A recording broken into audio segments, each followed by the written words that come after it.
Hi అండి. ఈరోజు bread halwa ఈజీగా టేస్టీగా ఫాస్ట్గా ఎలా తయారు చేయాలో చూద్దాం. ఫస్ట్ బ్రెడ్ తీసుకొని స్లైసెస్గా కట్ చేసుకొని ఇలా ఆయిల్లో డీప్ ఫ్రై చేసుకోవాలి.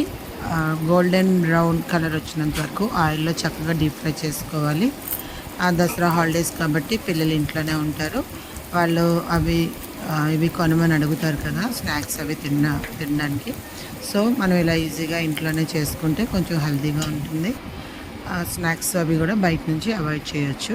చక్కగా మనం బ్రెడ్ ప్యాకెట్ తీసుకొని స్లైసెస్గా ఇలా కట్ చేసుకొని చక్కగా గోల్డెన్ బ్రౌన్ కలర్ వచ్చినంత వరకు మనం ఫ్రై చేసుకోవాలి. తర్వాత ఒక బౌల్ లేదంటే నేను ఇక్కడ ఇత్తడి గిన్నె తీసుకున్నాను. ఇత్తడి గిన్నెలో నెయ్యి వేసి ఆ డ్రై ఫ్రూట్స్ అనేవి మనం చక్కగా ఫ్రై చేసుకోవాలి నెయ్యిలో.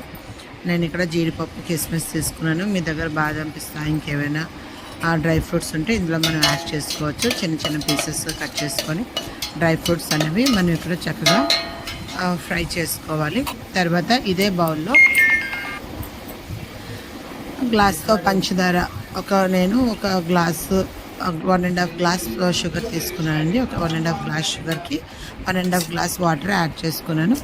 పాకం రానవసరం లేదండి, కొంచెం మరిగితే చాలు. కొంచెం పంచదార మరిగిన తర్వాత వాటర్లో చక్కగా మనం ఆ బ్రెడ్ స్లైసెస్ అన్నీ అందులో వేసుకొని కొంచెం ఉడికాక ఒక గ్లాస్ పాలు వేసుకున్నాను.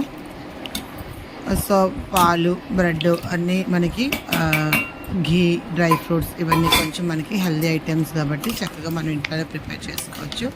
చక్కగా ఇవన్నీ కూడా ఉడికినంత వరకు జస్ట్ చక్కగా స్మాష్ చేసుకోవాలండి. ఒక 5 to 10 minutes అనేవి ఆ బ్రెడ్ స్లైసెస్ అన్నీ స్మాష్ చేసుకొని చక్కగా దగ్గరగా అయినంత వరకు ఉంచేస్తే చాలు. చక్కగా మనకి బ్రెడ్ హల్వా అనేది రెడీ అయిపోతుంది.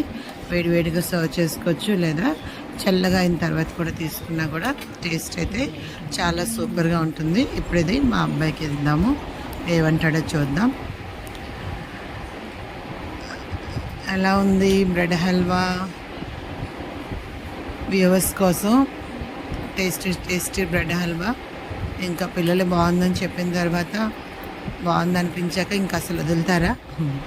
Mummy tasty bread halwa. Thank you mummy.